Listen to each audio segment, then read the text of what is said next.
Política para Amador, Fernando Savater. Capítulo 1. Henos aquí reunidos. Abres los ojos y miras a tu alrededor, como si fuera la primera vez. ¿Qué ves? El cielo donde brilla el sol, flotan las nubes, árboles, montañas, ríos, fieras, el ancho mar. No, antes se te ofrecerá otra imagen, la más próxima a ti, la más familiar de todas, en el sentido propio del término la presencia humana. El primer paisaje que vemos los hombres es el rostro y el rastro de otros seres como nosotros, la sonrisa materna, la curiosidad de gente que se nos parece y se afana cerca de nosotros, las paredes de una habitación, modesta o suntuosa, pero siempre fabricada, o al menos arreglada, por manos humanas, el fuego encendido para calentarnos y protegernos, instrumentos, adornos, máquinas, quizá obras de arte, en resumen, los demás y sus cosas. Llegar al mundo es llegar a nuestro mundo, al mundo de los humanos. Estar en el mundo es estar entre humanos, vivir, para lo bueno y para lo menos bueno, para lo malo también, en sociedad. Pero esa sociedad que nos rodea y empapa, que nos irá también dando forma, que formará los hábitos de nuestra mente y las destrezas o rutinas de nuestro cuerpo, no solo se compone de personas, objetos y edificios. Es una red de lazos más sutiles o, si prefieres, más espirituales, está compuesta de lenguaje, el elemento humanizador por excelencia, como ya vimos en Ética para Amador, de memoria compartida, de costumbres, de leyes. Hay obligaciones y fiestas, prohibiciones, premios y castigos. Algunos comportamientos son tabú y otros merecen general aplauso. La sociedad guarda por tanto información, mucha información. Nuestros cerebros humanos, puestos en marcha por el lenguaje, empiezan a tragar desde pequeñitos toda la información que pueden, digiriéndola y almacenándola. Vivir en sociedad es recibir constantemente noticias, órdenes, sugerencias, chistes, súplicas, tentaciones, insultos y declaraciones de amor. La sociedad nos excita, nos estimula, nos pone a 100, pero la sociedad nos permite, además, relajarnos, sentirnos en terreno conocido, nos ampara. La selva, el mar, los desiertos también tienen sus leyes, su propia forma de funcionar, pero no están a nuestro servicio y muchas veces pueden resultarnos hostiles o peligrosos, incluso letales. La sociedad se supone que está pensada por hombres como nosotros y para hombres como nosotros, podemos comprender las razones de su organización y utilizarlas en nuestro provecho. Digo, se supone, porque a veces en la sociedad hay cosas tan incomprensibles y tan mortíferas como las peores de la jungla o del mar. Probablemente los judíos hospedados por los nazis en campos de concentración o los muchos que hoy padecen los horrores de la guerra y de la persecución, política, religiosa, la que sea, no se imaginarían más desdichados en pleno desierto o en una isla remota, batida por tempestades. Sin embargo, sigue siendo cierto que lo más natural para vivir como hombres es precisamente la sociedad. No se trata de elegir entre la naturaleza y la sociedad, sino de reconocer que nuestra naturaleza es la sociedad. En el bosque o entre las olas podemos llegar a sentirnos a veces, por un cierto tiempo, a gusto, pero en la sociedad nos sentimos a fin de cuentas nosotros mismos. De la naturaleza somos biológicamente productos, pero de la sociedad somos humanamente productos, productores y además cómplices. Ese debe ser el motivo por el que soportamos con más resignación los inconvenientes de la naturaleza que los de la sociedad. Los primeros pueden resultarnos un fastidio o una amenaza, pero los segundos constituyen una traición. Primer problema a resolver, o primera contrariedad a asumir, si lo prefieres así la sociedad nos sirve, pero también hay que servirla, está a mi servicio, pero solo en la medida en que yo me resigne a ponerme al suyo. Cada una de las ventajas que ofrece, protección, auxilio, compañía, información, entretenimiento, etc., viene acompañada de limitaciones, de instrucciones y exigencias, de reglas de uso, de imposiciones. Me ayuda pero a su modo, sin preguntarme cómo preferiría yo en particular ser ayudado. Y la mayoría de las veces, si pongo pegas a sus imposiciones o rechazo su ayuda, me castiga de un modo u otro. En una palabra, con la sociedad de los demás humanos no tengo forma de guardar las distancias, siempre estoy comprometido con ella en cuerpo y alma, más comprometido a menudo de lo que yo quisiera. Cuando uno se da cuenta de esto, en la niñez instintivamente primero y luego, de modo más consciente, en la adolescencia, siente irritación y ganas de rebelarse. Yo no he inventado todas esas reglas y obligaciones ni nadie me ha pedido mi opinión sobre ellas, ¿por qué tengo que respetarlas? ¿De dónde vienen? Pueden ser cambiadas de forma que resulten más a mi gusto. Llegamos a uno de los puntos importantes de este asunto y de todo lo que voy a intentar decirte en el presente librito. Si esto fuera una película, ahora sonaría un redoble de tambor, ran rataplan. Atención, las leyes e imposiciones de la sociedad son siempre nada más, pero también nada menos, que convenciones. Por antiguas, respetables o temibles que parezcan, no forman parte inamovible de la realidad, como la ley de la gravedad, por ejemplo, ni brotan de la voluntad de algún dios misterioso. Han sido inventadas por hombres, responden a designios humanos comprensibles, aunque a veces tan antiguos que ya no seamos capaces de entenderlos, y pueden ser modificadas o abolidas por un nuevo acuerdo entre los humanos. Por supuesto, no debes confundir las convenciones con los caprichos, ni creer que lo convencional es algo sin sustancia, una bagatela que puede ser suprimida sin concederle mayor importancia. Algunas convenciones, llevar corbata para poder entrar en cierto restaurante o no ponerse calcetines blancos para que le dejen a uno bailar en cierta discoteca, expresan solamente prejuicios bastante tontos, es verdad, pero otras, no matar al vecino o ser fiel a la palabra dada, por ejemplo, merecen un aprecio muchísimo mayor. No todas las convenciones son de quita y pon, muchas de ellas tienen efectos decisivos sobre nuestras vidas y piensa que sin ninguna convención en absoluto, el lenguaje mismo es convencional, no sabríamos vivir. Decir que costumbres y leyes son convencionales, además, no equivale a negar que se apoyen en condiciones naturales de la vida humana, es decir, en fundamentos nada convencionales. Los animales tienen mecanismos instintivos que les obligan a hacer ciertas cosas y les impiden hacer otras. De este modo, la evolución biológica protege de peligros a las especies y asegura su supervivencia.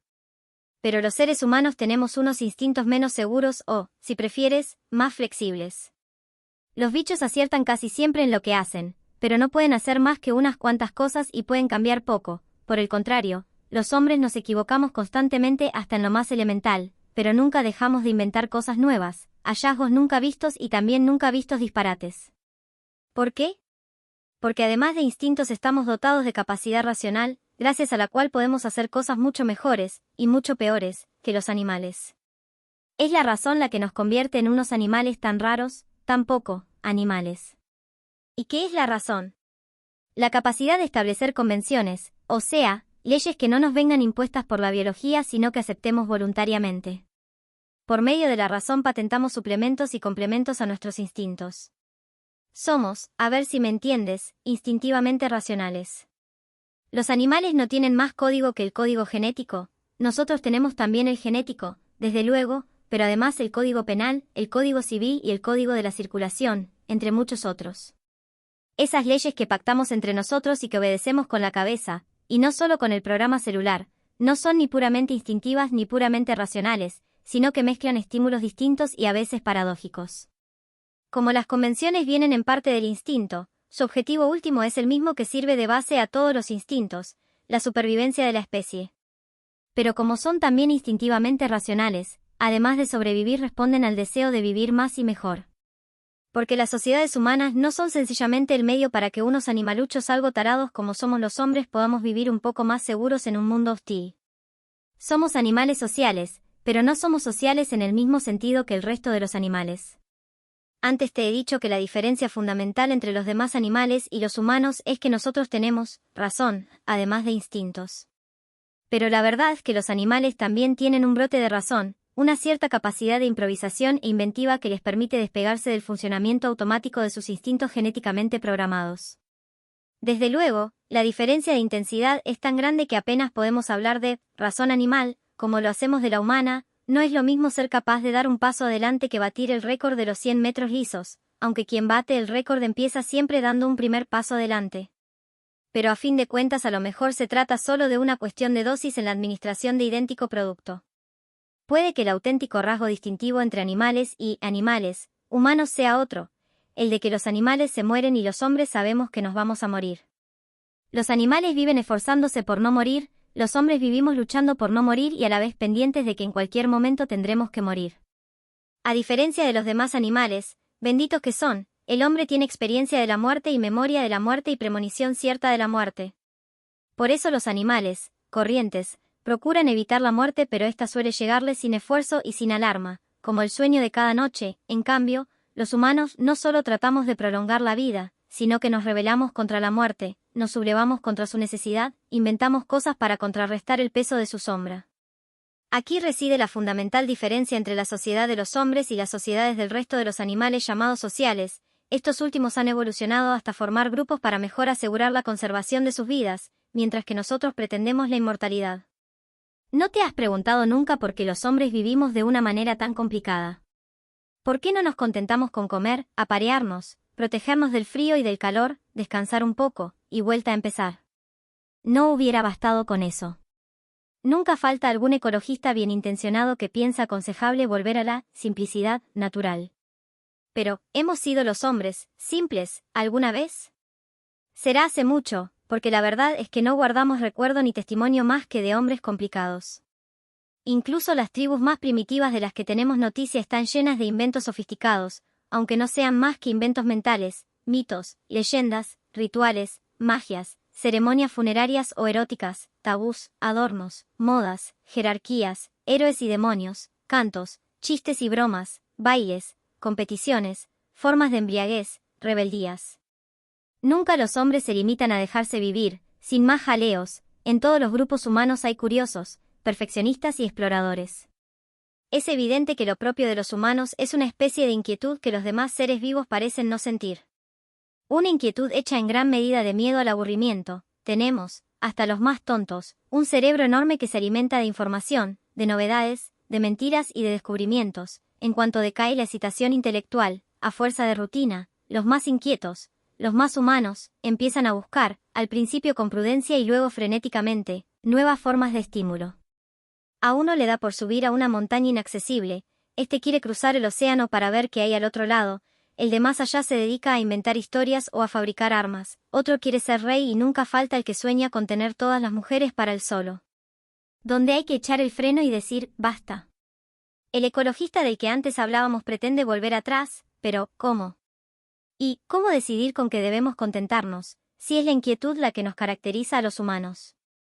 Se empieza haciendo cerámica de barro y se llega enseguida al cohete que va a la luna, o al misil que destruye al enemigo. Se parte de la magia pero se sigue a trancas y barrancas hasta Aristóteles, Shakespeare o Einstein. La inquietud nunca falta y siempre crece, para que soñar con volver atrás, a la primera y relativa sencillez, si es de atrás y de lo sencillo de donde vienen nuestras actuales complicaciones. ¿Por qué suponer que no volverán a traernos por el mismo camino, si fuese posible retroceder hasta ellas? A ese desasosiego, a esa inquietud, a ese miedo permanente al aburrimiento, es a lo que me refiero cuando te digo que las sociedades humanas no se contentan con la supervivencia sino que ansían la inmortalidad.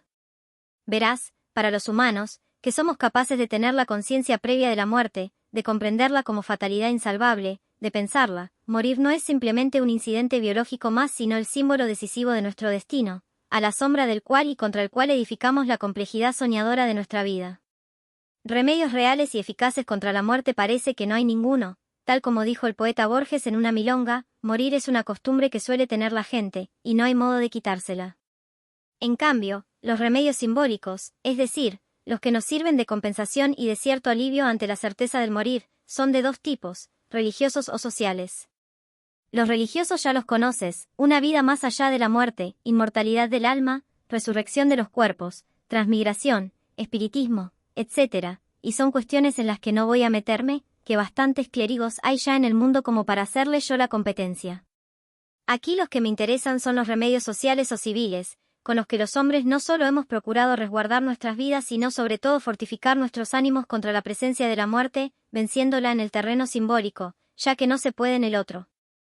Te digo que las sociedades humanas funcionan siempre como máquinas de inmortalidad, a las que nos enchufamos los individuos para recibir descargas simbólicas vitalizantes que nos permitan combatir la amenaza innegable de la muerte. El grupo social se presenta como lo que no puede morir, a diferencia de los individuos, y sus instituciones sirven para contrarrestar lo que cada cual teme de la fatalidad mortal. Si la muerte es soledad definitiva, la sociedad nos brinda compañía permanente. Si la muerte es debilidad e inacción, la sociedad se ofrece como la sede de la fuerza colectiva y origen de mil tareas, hazañas y logros. Si la muerte borra toda diferencia personal y todo lo iguala, la sociedad brinda sus jerarquías, la posibilidad de distinguirse y ser reconocido y admirado por los demás. Si la muerte es olvido, la sociedad fomenta cuanto es memoria, leyenda, monumento, celebración de las glorias pasadas. Si la muerte es insensibilidad y monotonía, la sociedad potencia nuestros sentidos, refina con sus artes nuestro paladar, nuestro oído y nuestra vista, prepara intensas y emocionantes diversiones con las que romper la rutina mortificante. La muerte nos despoja de todo, por tanto, la sociedad se dedica a la acumulación y producción de todo tipo de bienes, la muerte es silencio y la sociedad juego de palabras, de comunicaciones, de historias, de información, etcétera, etcétera.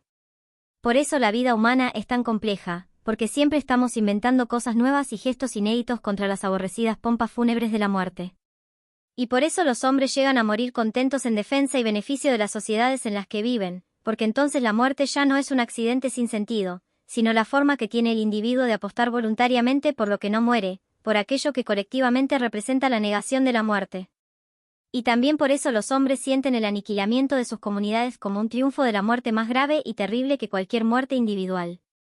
La muerte es lo natural, por eso la sociedad humana es, en cierto modo, sobrenatural, un artificio, la gran obra de arte que los hombres convenimos unos con otros, es la convención que nos reúne y también lo que más nos conviene, el verdadero lugar en que transcurre esa mezcla de biología y mito, de metáforas e instintos, de símbolos y de química que es nuestra existencia propiamente humana.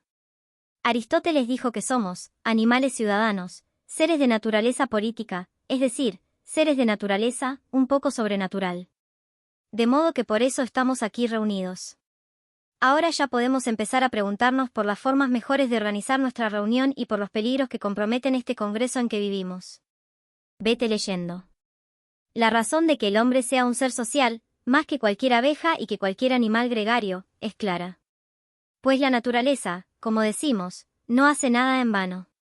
Solo el hombre, entre los animales, posee la palabra. La voz es una indicación del dolor y del placer, por eso también la tienen los otros animales, pues su naturaleza alcanza hasta tener sensación de dolor y placer e indicarse esas sensaciones unos a otros. En cambio, la palabra existe para manifestar lo conveniente y lo dañino, así como lo justo y lo injusto. Y esto es lo propio de los humanos frente a los demás animales, poseer, de modo exclusivo, el sentido de lo bueno y lo malo, lo justo y lo injusto y las demás valoraciones. La participación comunitaria en esta forma la casa familiar y la ciudad. Aristóteles, Política. El idioma de los romanos, quizá el pueblo más político que hemos conocido, empleaba las expresiones vivir y estar entre los hombres, o morir y cesar de estar entre los hombres, como sinónimos. H. Arendt, La condición humana. La vida política no es, sin embargo, la forma única de una existencia humana en común. En la historia del género humano el Estado, en su forma actual, es un producto tardío del proceso de civilización. Mucho antes de que el hombre haya descubierto esta forma de organización social ha realizado otros ensayos para ordenar sus sentimientos, deseos y pensamientos. Semejantes organizaciones y sistematizaciones se hallan contenidas en el lenguaje, en el mito, en la religión y en el arte. Cassirer, Antropología filosófica. Se han parecido, pues, todos los siglos al nuestro. El hombre ha tenido siempre ante los ojos, como en nuestros días, un mundo donde nada concuerda, donde la virtud carece de genio y el genio de honor, donde el amor al orden se confunde con el amor a los tiranos y el culto santo de la libertad con el desprecio hacia las leyes, donde la conciencia no arroja más que una dudosa claridad sobre las acciones humanas, donde nada parece ya prohibido, ni permitido, ni honrado, ni vergonzoso, ni verdadero, ni falso. A de Tocqueville, La democracia en América.